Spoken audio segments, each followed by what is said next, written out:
नमस्कार, मेरा नाम सचिन है और इंडियन रिएक्शन में मैं आपका स्वागत करता हूं। तो आज हम लोग बात करेंगे इंडिया और कनाडा के रिश्तों के बारे में। तो जैसे कि आपको सबको मालूम है, इवन ये तो न्यूज़ पूरे दुनिया में फैली है कि इंडिया और कनाडा के जो रिश्ते हैं वो बहुत बुरी तरीके से ख़राब हो रहे हैं, हो चुके हैं। और उसका जो एक रीज़न है वो रीज़न ये है कि निज्जर की इंडियन रॉ ने या इंडियन गवर्नमेंट के तरफ से उसकी हत्या कर दी गई है। तो इसके फिर इस वजह से काफ़ी बवाल, जैसे जस्टिन ट्रूडो ने वहाँ पे जो पार्लियामेंट में उसका मुद्दा उठाया, ये वो सब। तो मुझे मतलब ये मेरा खुद का पर्सनल ओपिनियन है कि भाई उसको मर के शायद 3 महीने से ज़्यादा हो गया है। निज्जर जो खालिस्तानी जो एक्टिविटीज़ में शामिल था, तो फिर आप अचानक से 3 महीने के बाद इंडिया में आए, इंडिया में G20 अपने अटेंड किया, उसके बाद अपने अपने फ्लाइट का बहाना देके आप 2 दिन एक्स्ट्रा आप इंडिया में रहे और अचानक से फिर आप वापस जाते हो और वापस जाने के बाद आप निज्जर निज्जर के इसका हत्या का आप मुद्दा उठाते हो पार्लियामेंट में। और ये बहुत ही ज़्यादा मतलब लोगों को ऊटपटांग लग सकता है। इवन मुझे भी ऊटपटांग लगा, बहुत ही अजीबोगरीब लगा कि 3 महीने तक आप क्या कर रहे थे। दूसरी बात ये है कि अगर आपको लगता है कि भाई इंडिया के रॉ के एजेंटों ने या फिर इंडियन गवर्नमेंट की इन्वॉल्वमेंट है इसमें, निज्जर की हत्या में, और वो भी आपकी ही कंट्री में, मतलब कनाडा जैसे सेफ कंट्री में कोई बाहर से कोई आदमी आके आपके कैनेडियन सिटीजन की हत्या कर देता है, तो आपकी जो सुरक्षा एजेंसी है वो क्या घास चराने गई थी? और 3 महीने तक आपको उसके बारे में कुछ भी नहीं मालूम, और 3 महीने के बाद आपको अचानक से पता चलता है कि वो जो है निज्जर जो है उसको मारने वाले जो है वो इंडियन भारत से बिलोंग करते हैं या गवर्नमेंट उसमें इन्वॉल्व है। तो एक्चुअली में क्या है मैं आपको बताता हूँ। इसमें क्या है, जस्टिन ट्रूडो जो है वो खालिस्तानी सपोर्टर नहीं बोल सकते, उस he is a he want Khalistani voter, जो उसके वोट चाहिए होते हैं। तो खालिस्तानी मतलब अभी वहाँ पे जो पंजाबीज है, मैं ये नहीं कह रहा हूँ कि सारे के सारे पंजाबी उसमें इन्वॉल्व हो सकते हैं, बहुत सारे नहीं भी हो सकते हैं जो अपने देश के साथ लगाव रखे या फिर भारत के साथ उनका प्यार हमेशा रहता होगा। मतलब मैं मेरी तरफ से ये नहीं कह रहा हूँ कि सारे कैनेडियन पंजाबी जो लोग हैं वो सारे के सारे खालिस्तान में इन्वॉल्व है, ऐसा बिल्कुल भी नहीं हो सकता है। तो फिर इन्होंने क्या किया, हो सकता है शायद एक्टिविटीज़ बहुत ज़्यादा बढ़ रही होगी वहाँ पे तुम्हारे कनाडा में, और बाकी के जो दूसरे जो कंट्री के जो लोग हैं जो इंडिया को पसंद नहीं करते, या जहाँ इंडिया के जो दुश्मन मुल्क है, मैं नाम नहीं लेना चाहूँगा, कई सारे ऐसे देश हैं, तो फिर वो लोगों ने फंडिंग करना शुरू कर दिया होगा उनको। क्योंकि अभी क्या हुआ है, 2014 से अभी लगभग 8-9 साल हो गए, इंडिया बहुत ही ज़्यादा तेज़ी से डेवलप कर रहा है। और इसमें मतलब डेवलपमेंट मतलब ऐसा नहीं कि भाई सिर्फ कोई बाहर की कंपनियां आ रही है और यहाँ के लोगों को काम दे रही, ऐसा नहीं है। ट्रेनों की पटरियां बिछाई जा रही है, पूरा इलेक्ट्रिफिकेशन हो रहा है, अच्छे अच्छे बड़े 4 लेन 8 लेन के हाईवे बन रहे हैं, नए एयरपोर्ट बन रहे हैं, एविगेशन में उछाल आया है, शेयर मार्केट में उछाल आया है, डैम बन रहा है, फार्मिंग में नई टेक्नोलॉजी आ रही है। तो काफ़ी सारी ऐसी चीज़ें हैं जो आम आदमी से लेके हाई प्रोफाइल और बिग शॉट लोगों तक सबके लिए बेनिफिट है। तो अभी क्या होता है, ये एक बहुत ही कॉमन सा बात है जो ऑल ओवर वर्ल्ड में मुझे लगता है शायद ये बहुत ही आम होता होगा। वो ये है कि अगर कोई आपका पड़ोसी तरक्की करता है तो आपको उससे जलन होती ही है। भले आप कितने भी अपने आप को महात्मा गांधी समझो, मदर तेरेसा समझो या कुछ भी समझो, लेकिन आपके अंदर जलन होती है। ये मतलब इंसान में वो एक चीज़ डाली है। तो इस वजह से क्या होता है ना, तो इंडिया की जो डेवलपमेंट है वो कुछ कंट्री को खटक रही है, क्योंकि काफ़ी सारी जो चीज़ें हैं वो इंडिया में जा रही है। जैसे एग्जांपल चाइना हो गया, चाइना की कई सारी चीज़ें, कई सारी कंपनीज है जो इंडिया में आ रही है, और कई सारे दूसरे कंट्रीज है जो बहुत दबा के यहाँ पे इंडिया में इन्वेस्ट कर रहे हैं। तो कुछ लोगों को उससे दिक्कत होगी ही, ऑब्वियसली दिक्कत होगी। उसमें चाइना जो है वो बहुत आगे है। तो जस्टिन ट्रूडो का भी सिचुएशन ऐसा है कि भाई अभी हम करें तो क्या करें। एक इंडिया के अभी उसमें मैं आपको एक बात उसमें बताना चाहूँगा कि जस्टिन ट्रूडो जो है वो कनाडा का पीएम है। कनाडा जो है वो इकोनॉमी जीडीपी में पूरे वर्ल्ड में टॉप 10 में आती है। आप अंदाज़ा लगाइए कि कनाडा का जो पीएम है वो इस तरह की उटपटांग बातें कर सकता है, इतने इनरिस्पॉन्सिबल हो सकता है, इतना गैर जिम्मेदार हो सकता है कि वो कुछ भी अनाप शनाप बोले पार्लियामेंट के सामने, मीडिया के सामने, किसी एक ऐसे कंट्री के खिलाफ जिसके साथ उनका अरबों खरबों का ट्रेडिंग होता है, बिजनेस हो रहा है। आपको लगता है? नहीं। तो इसका एक ही रीज़न है, वो ये है कि वो खुद नहीं चाहता है कि खालिस्तानी मूवमेंट यहाँ पे ज़्यादा अपना हाथ फैलाए। बाहर के जो दूसरे जो बाकी जो ग्रुप है, टेररिस्ट ग्रुप हो गया या कोई भी दूसरे कंट्रीज़ के जो ये हो गए, वहाँ के जो सुरक्षा एजेंसीज हो गया, जो भी हो गई, जो उनको फंडिंग कर रही हो खालिस्तानी मूवमेंट को, वो चाहता होगा कि ये सारी चीज़ें वहाँ पे नहीं हो। इस वजह से वो इनडायरेक्टली उसका मुद्दा उठाया, जिसकी कोई ज़रूरत नहीं थी, कोई भी ज़रूरत नहीं थी। क्योंकि अगर आपको मुद्दा उठाना ही था तो सबसे पहले आप प्रूफ ढूंढो। जब आपके पास प्रूफ मिलता है उसके बाद फिर आप यूएन में जाओ या फिर आप एक वर्ल्ड के जो रेस्पेक्टेबल जो कंट्रीज़ है, जो उनके हाथ में जो पावर है, उन सबके सामने आप आपका मुद्दा पेश करो कि ऐसा ऐसा हुआ है और एक्शन ले लो, जैसे हर बार होता है। लेकिन उन्होंने उसके बारे में ऐसा कुछ नहीं किया। डायरेक्टली गए, 2-3 दिन यहाँ पे रहे दिल्ली में, और वापस जाने के बाद उन्होंने बोला कि इंडिया का इसमें हाथ हो सकता है, हो सकता है। मतलब उनको खुद को भी नहीं मालूम कि है या नहीं है। तो इससे क्या हो गया, इससे खालिस्तानियों में बहुत ज़्यादा मतलब उबाल आ गया। जो कनाडा में जो खालिस्तानी जो मूवमेंट करने वाले लोग हैं, उनके अंदर एकदम उछाल आ गया।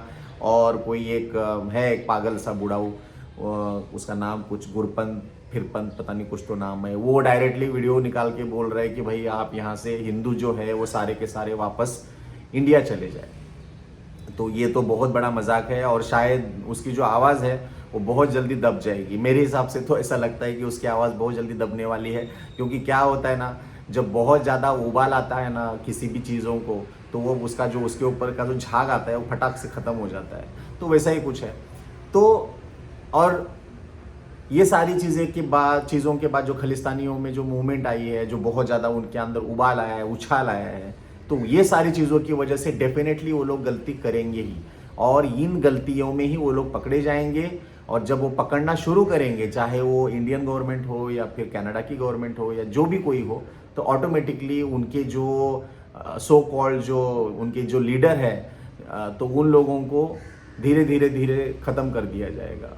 ये एक चाल है जस्टिन ट्रूडो की। लेकिन ये उन लोगों को खालिस्तान को जो सपोर्ट करते हैं उनको बिल्कुल भी उसका अंदाज़ा नहीं। उनको लग रहा है हाँ भाई उन्होंने तो हमको सपोर्ट कर दिया, हम तो अभी शेर हो गए, हम तो मतलब ये करेंगे वो करेंगे। लेकिन इतना आसान नहीं है, इतना आसान नहीं है। भारत में आना, यहाँ पे गलत कैंपेन चलाना, यहाँ पे गलत मूवमेंट करना इतना आसान नहीं है। एटलीस्ट मोदी गवर्नमेंट रहने तक, ये मैं दावे के साथ कह सकता हूँ। क्योंकि बहुत सालों पहले 2014 के पहले तक इंडिया में ऑलवेज ब्लास्ट होते थे। सारे छोटे छोटे शहरों को भी नहीं छोड़ा है। जो उन लोगों ने ये सब कारनामे किए हैं उन्होंने बिल्कुल नहीं छोड़ा है। लेकिन अभी ऐसा है, एक भी ब्लास्ट नहीं हुआ है किसी भी सिटी में, किसी भी मॉल में, शॉपिंग सेंटर में, मार्केट में, रेलवे स्टेशन में, बसों में, कहीं पर भी नहीं हुआ। क्यों? क्योंकि अभी जो गवर्नमेंट है वो अच्छी खासी लेके रखी है जो भी लोग ये करने वाले हैं। तो जो खालिस्तान बोलते हैं बहुत सारे लोग हैं यहाँ पे। पंजाब, जो इंडिया का जो पंजाब है उसमें भी कुछ लोगों का तबका है, मैं ये नहीं कह रहा हूँ कि पूरा पंजाब खालिस्तान को सपोर्ट करता है। कुछ लोगों का तबका है जो ऑलवेज वो लोग ये करते हैं, उसको हेल्प करते हैं खालिस्तान के मूवमेंट को, जो बहुत ही बड़ा पागलपन है। क्योंकि मान लो, एग्जाम्पल दे रहा हूँ, मान लो कि अगर खालिस्तान बन जाता है, ये तो कभी नहीं होगा, कभी नहीं होगा। खालिस्तान अगर, चलो मान लो, अगर एग्जाम्पल दिया, मान भी लो, तो नांदेड़ जो है वो महाराष्ट्र में है, जहाँ पे श्री गुरु गोविंद सिंह जी की समाधि है। वहाँ पे वो जगह का आप क्या करोगे? उसको खालिस्तान में कैसे आप शामिल कर लोगे? दूसरा जो है वो पटना साहिबगंज जो बिहार में है, वो भी उनके लिए बहुत बड़ी पवित्र जगह है। उसका क्या करोगे? उसको भी खालिस्तान में लोगे?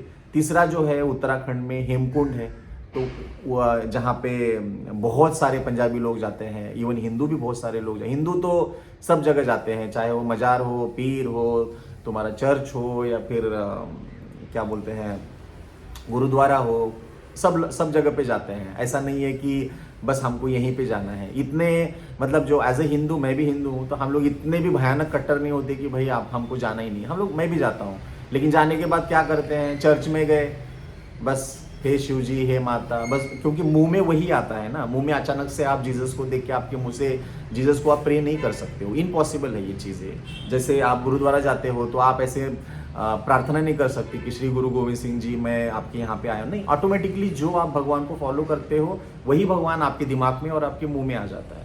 तो वैसा ही है। तो उन सब जगह का क्या हो जाएगा अगर खालिस्तान बनेगा? तो ये एक बहुत बड़ा मुद्दा है। और यहाँ पे इंडिया में जैसे अभी लास्ट टाइम 15 अगस्त हुआ था, तो कितने सारे पंजाबी सेलिब्रिटियों ने उन्होंने विश ही नहीं किया इंडिपेंडेंट डे को। लेकिन ठीक है, मतलब गवर्नमेंट बोले ठीक है भाई, कराओ, करना है करो, वरना मत करो, वो तुम्हारे ऊपर डिपेंड है। क्योंकि तुम करने ना करने से देश थोड़ी ना हमारा महान नहीं रहेगा। वो तो है, पहले भी है, अभी भी है और आगे भी रहेगा।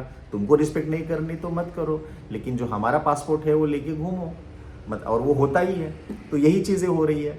तो मुझे लगता है कहीं ना कहीं ये जस्टिन ट्रूडो ने ये जो चाल चली है ना, ये खालिस्तानियों के मूवमेंट को धीरे धीरे ख़त्म करने की, ये बहुत बेहतरीन है।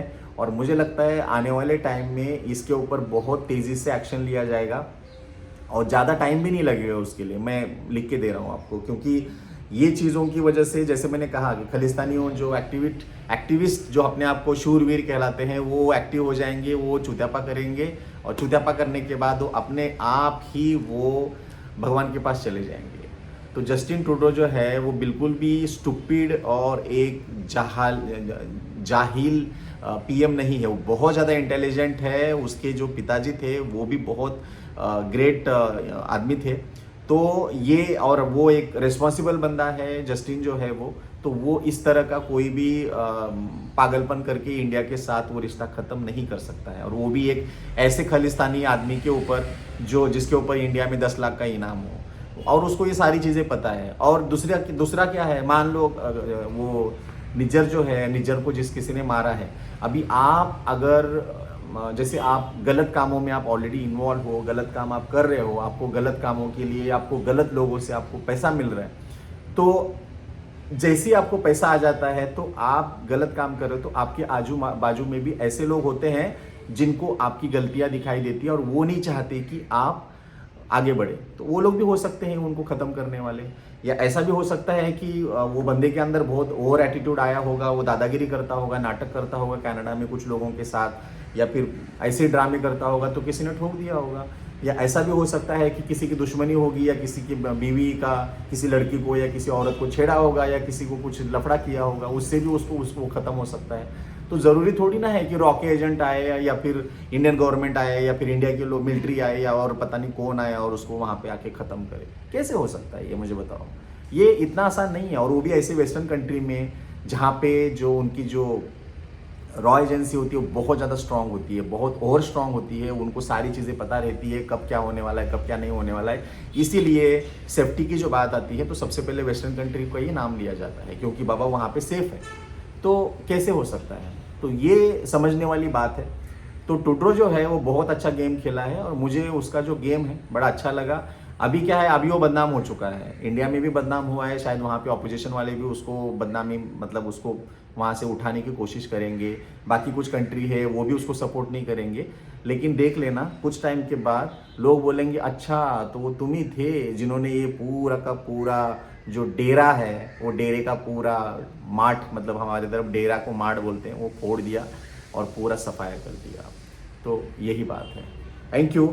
अगर आपको मेरे वीडियो में अगर कुछ ऐसी चीज़ें आपको लगती है कि मुझे नहीं बोलना चाहिए था या फिर ये चीज़ों के बारे में आपको डिस्कस नहीं करना चाहिए था, तो प्लीज़ आप कमेंट में मुझे बता दीजिए, मैं डेफिनेटली उसको रिप्लाई दूंगा।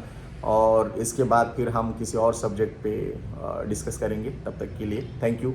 और अगर मेरा वीडियो अच्छा लगा तो प्लीज़ लाइक करो, सब्सक्राइब करो और मेरे चैनल को शेयर करो। Thank you.